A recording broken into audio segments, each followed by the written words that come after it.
Reimagining Bilingualism and Introduction.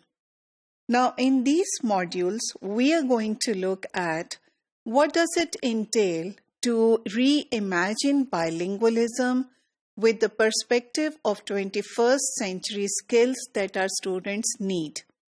We are going to look at what does it mean to reimagine bilingualism for one, and what does it mean to actually see where the bilingual education is going in terms of the kind of skills our students will need in the changing perspective of the 21st century.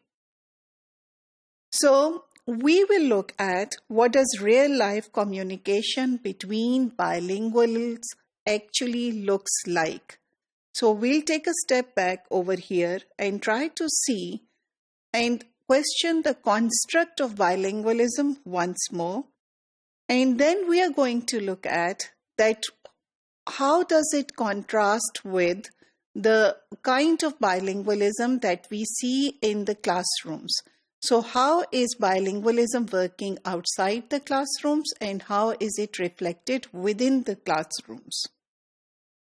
We are going then to look at the global practices of bilingualism and bilingual education.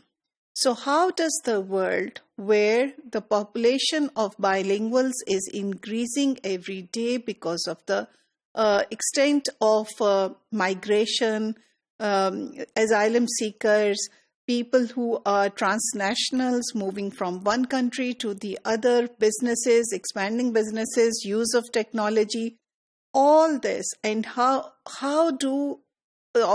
does education systems across the globe respond to this bilingualism, and how and what type of programs do they offer? And then, of course, comes the question, who are the beneficiaries of bilingual education? Who are the ones who actually benefit from the system? Are we talking only about the minorities, or are we also talking about this elite group of people up there?